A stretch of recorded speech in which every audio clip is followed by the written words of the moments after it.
పూర్తి వివరాలకు చదవండి రేపటి అక్షర శిల్పం దినపత్రికలో.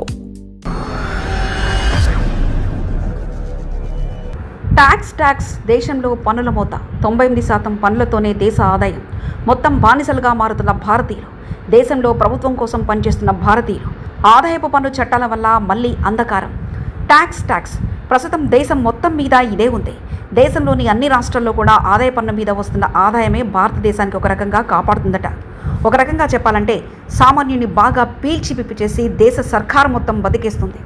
దేశాన్ని బతికించాలంటే ప్రభుత్వాలు రకరకాల ఆవిష్కరణలు, ఇంకో రకంగా చెప్పాలి అంటే కొత్త ఆదాయ మార్గాలు ఎంచుకోవాలి. కానీ సామాన్యుల నుంచే మొత్తం పిండేస్తుంది భారత ప్రభుత్వం. ఏదైనా శక్తివంతమైన పని చేస్తే ప్రభుత్వం తమ వెనక పడుతుందని భయం ఉంది. ఆ భయం ఉన్న చోట సృజనాత్మకతకు చచ్చిపోతుంది. పారిశ్రామికవేత్తలకు భద్రత లేని దేశంలో కొత్త ఆవిష్కరణలు పుట్టడం కష్టం.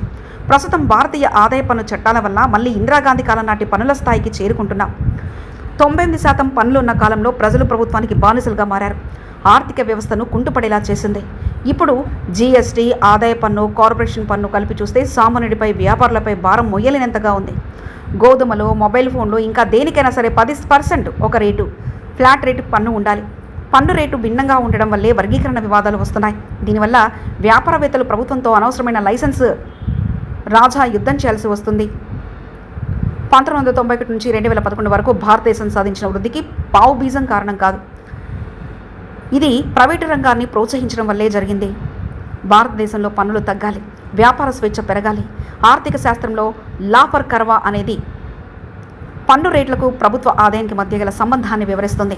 పన్ను రేట్లు మరీ ఎక్కువగా ఉంటే ప్రజలు పన్ను ఎగవేతకు మొగ్గు చూపుతారు, లేదా పనిచేయడానికి తక్కువ ఆసక్తి చూపుతారు. దీనివల్ల ప్రభుత్వానికి రావాల్సిన ఆదాయం కూడా తగ్గుతుంది. ఒక ఆదర్శవంతమైన వస్తు సేవల పన్ను వ్యవస్థలో ఇన్పుట్ ట్యాక్స్ క్రెడిట్, ఐటీసీ అనేది వెన్నెముక వంటిది.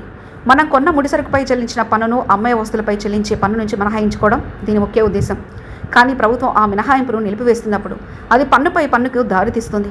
ఇది వస్తు ధరను పెంచడమే కాకుండా పారిశ్రామికవేత్తల కార్యనిర్వహణ మూలధనాన్ని దెబ్బతీస్తుంది.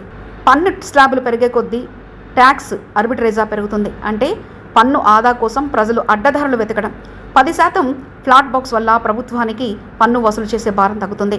తక్కువ పన్ను రేటు ఉన్నప్పుడు పన్ను చెల్లించే వారి సంఖ్య స్వచ్ఛందంగా పెరుగుతుంది. టెక్నికల్గా చెప్పాలంటే భారతదేశం ప్రస్తుతం అధిక పన్ను, అధిక నియంత్రణ ఉచ్చులో ఉంది. దీనివల్ల ప్రైవేటు పెట్టుబడులు ఆశించిన స్థాయిలో రావడం లేదు. ఆదాయ పన్ను దాడులు అనాగరికం అని జస్వంత్ సింగ్ కాలం నాటి విశ్వాసాన్ని మళ్లీ తీసుకురావాలి. పన్ను వ్యవస్థ అనేది కేవలం ప్రభుత్వ ఆదాయ వనరు మాత్రమే కాదు, అది ఆర్థిక వ్యవస్థలో ప్రేరణ కలిగించే సాధనం కావాలి. ఎప్పుడైనా పన్ను వ్యవస్థ సరళంగా, పారదర్శకంగా ఉంటుందో అప్పుడే భారతీయులు ప్రపంచ స్థాయి సంస్థలు నిర్మించే స్వేచ్ఛను అనుభవించగలరు. ఇందిరాగాంధీ ఒక పాపులిజం అంటే పేదల ప్రజల కోపాన్ని పెంచి దాన్ని దేశంలోని ఉన్నత వర్గాలపై మళ్లించడం. విజయం సాధించిన వారిని, మేధావులను ద్వేషించడమే పాపులిజం. ఇందిరాగాంధీ కాలంలో గరిష్ట ఆదాయ పన్ను రేటు 98% ఉండేది. అంటే మనం మన కోసం కాకుండా ప్రభుత్వం కోసమే పనిచేస్తున్నట్లు లెక్క. ఇప్పుడు కూడా పన్ను మీద పన్ను విధానం బీజేపీ ప్రభుత్వం అనుసరించడం చూస్తుంటే మన కడుపు కోసం కాక ప్రభుత్వం బొజ్జ నింపడానికి పనిచేస్తున్నట్లుగా మారింది. అందుకే ఇక్కడ సుందర్ పిచాయ్లు, సత్య నాదెళ్ల వంటి వారు గూగుల్, మైక్రోసాఫ్ట్ లాంటి కంపెనీలు పెట్టారు. అంతెందుకు, మన దగ్గర ఇంజనీరింగ్ గ్రాడ్యుయేషన్ చేసి ఎంఎస్ కోసం వలసపోతున్న మన పిల్లలు ఎంతమంది మళ్ళీ మన దేశంలో అడుగు పెడుతున్నారు? ఇందుకు కారణం విదేశాల్లో క్వాలిటీ ఆఫ్ లైఫ్ ఉండడం మాత్రమే కాదు, అంతకుమించి అక్కడ స్వేచ్ఛ లేదు. అయినా కూడా అక్కడే స్టార్టప్లు పెడుతున్నారు, ఉద్యోగాలు చేస్తున్నారు. కారణం, ఇక్కడ సంపాదిస్తే అందులో సగానికి పైగా ప్రభుత్వానికి పన్నులు చెల్లించాల్సిందే సరిపోతుంది. ఆ పనులే మన ఔత్సాహికుల ప్రోత్సాహాన్ని నాశనం చేస్తుంది. ఇది భారతదేశంలో చాలామందికి జరిగింది. జీఎస్టీ విషయానికి వస్తే మనం పన్నులను తగ్గించాలి. జీఎస్టీని డిజైన్ చేసినప్పుడు దాని లక్ష్యం వేరు, ఇప్పుడు జరుగుతుంది వేరు.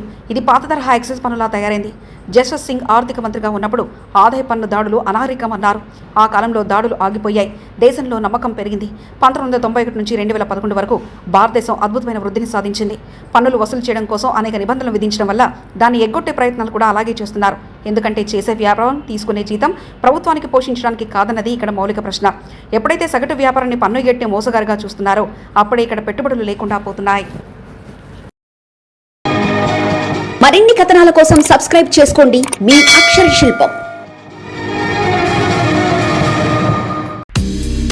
పూర్తి వివరాలకు చదవండి రేపటి అక్షర శిల్పం దినపత్రికలో.